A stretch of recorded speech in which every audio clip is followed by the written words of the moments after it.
Recently, I was lucky enough to attend the Five Freedom Retreat in Bali, Indonesia.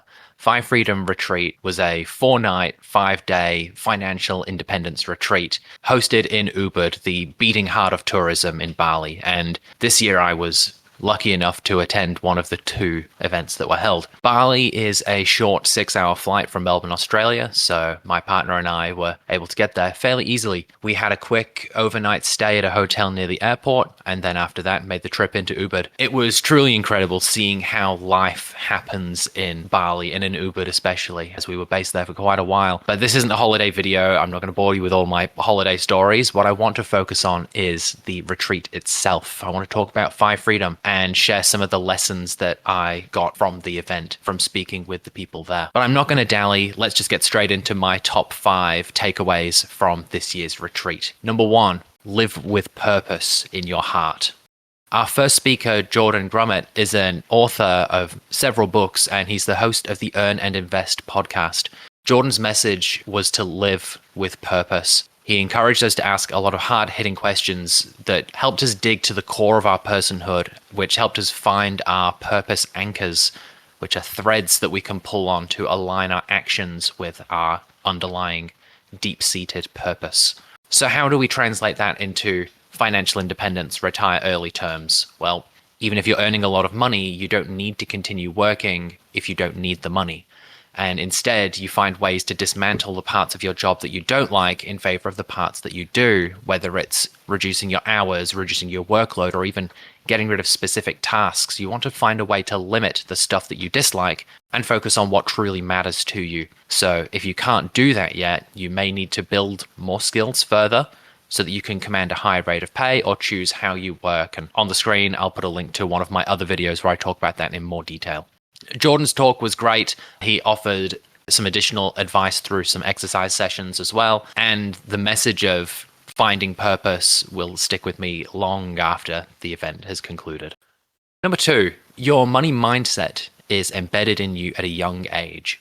Jackie Cummings-Koski is the author of Fire for Dummies, and she also hosts the Catching Up to Fi podcast. And Jackie showcased the importance of reconnecting with our past. Our triumphs and failures with money contain nuggets of information we can use that inform our current money habits. Think back to your formative years and try to find where your thoughts and beliefs around money came from. Were you taught things about money from your parents or family members, or did you learn about money the hard way, living with a difficult situation or making mistakes? We all have our own story for how money has shaped our lives, and Jackie helped me understand that it's important to recognize and understand that story because it helps us better understand ourselves, but it also helps us to use what we've experienced to our advantage and improve our relationship with money.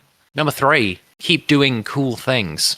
Aside from a work trip a few years ago and a short trip to New Zealand, this was my first trip overseas in 15 years. And I'm not saying that the only way to do cool things is to go on international travel. No, it's making sure that you go out of your way to do things that put you in new circles, make new friends, introduce you to new people, and learn skills and lessons that you wouldn't have gotten if you just stayed at home. And on top of that, it's reminded me that even when I'm not traveling, there's a ton of cool stuff that I have done and I am doing. I write my blog about money and meaning, where I've written over 100,000 words. I'm involved with my local fire community and hosting events, and I'm doing all of this while I control how I work and making great money doing it. So I feel very lucky that I've been able to create a lifestyle that allows me to do the cool stuff, but also I have to remember to put myself in situations where I can do even more cool things and share them with you via these videos. You've probably seen some of the B-roll footage of my trip from Bali, some of the cool sites that I've seen. If you like any of that, like the video, hit subscribe if you want to see more or learn more about financial independence. Thanks for watching.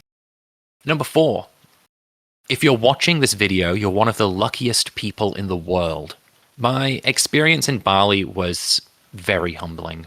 The retreat was hosted in the Plataran Resort in Ubud, which is an amazing hotel There are rice fields dotted across the complex that you walk through in order to reach the hotel rooms. And there we experienced a lot of traditional Balinese ceremonies. We had a religious ceremony. We danced with traditional Balinese dancers. And we also got to experience amazing local food. But even while staying at a luxury resort, I could see very clearly the vast economic difference between the tourists and the locals. And you're right, obviously that is the case, but sometimes it has to be seen to be believed. And there are a lot of things that we take for granted in Western countries. We have very reliable infrastructure. For the most part, people comply with road rules, and we have accessible drinking water in our taps, to name just a few small luxuries. Now, being able to turn on a tap and get clean water in our home is one thing, but to build a system that ensures that it's drinkable, it is a logistical marvel that a lot of us squander by drinking soda and soft drink instead, and I'm guilty of that too. But it is just funny. We have a lot of opportunity and privilege to live an excellent life simply based on where we're born. And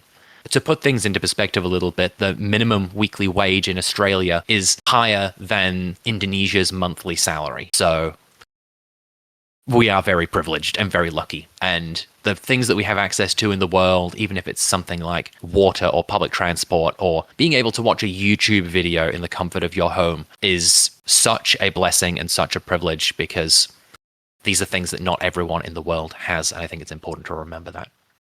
Number 5, fire can save your life. Now, I won't share any details, of course, but there are a number of stories at the event around hardship. Illness, divorce, grief, mental health challenges. And among those stories, there was one common thread that existed within all of them. And that was that things would have been so much worse if I also had to work during that time. Now, nobody is safe from hardship, even if you have money or wealth or you've built a security net. Nothing can save you from a tragedy. But having that safety net allows you to weather the storm without capsizing. It's what allows you to take the time you need to heal without being forced to work, which just makes life so much easier. If you don't have to struggle through work while you're dealing with these hardships, you're free to just focus on yourself and on your family or on just getting better. And juggling work with that seems like an absolute nightmare. This is why I talk about personal finance. This is why I think financial independence is so valuable. Not only does it give you the ability to focus on what truly matters in your life when it matters, but it frees you from consuming things out of convenience. It frees your mind and your time and your money to be allocated towards better things. And it makes you healthier and happier, because it allows you to build wealth for the future. It allows you to build the safety net that protects you when things go wrong. And it allows you to find out who you truly are. And that is why I've been doing what I've been doing. Financial independence, at least in part, has made this lifestyle possible for me. So whenever I hear these stories and people share how difficult it is dealing with the hardships in life, when I hear that it was easier for them because they'd achieved some form of financial stability, it makes it all too clear to me that that is exactly what we need to be doing and what we need to be focusing on. And that's a wrap for this video. If you'd like to see or hear more from this channel, let me know your thoughts in the comments about what you would like to see. Like and subscribe, do all the YouTube stuff, and share this with a friend if you enjoyed it. Especially if you have a friend who didn't get to go to the retreat. Let them know what they missed out on. Let them know. Maybe next year is the year that they go. If this video made you curious about the 5 Freedom Retreat, definitely check out the link in the description. I'm not sure when tickets are going on sale for next year, but definitely check them out. And a word of warning, it's very competitive. Last year's sold out in 8 minutes. So it's very popular. It's a great event. And I can say as an attendee that, yeah, the event is incredible and you should definitely do what you can to try and get a ticket. Anyway, thank you for watching, and I'll see you in the next video.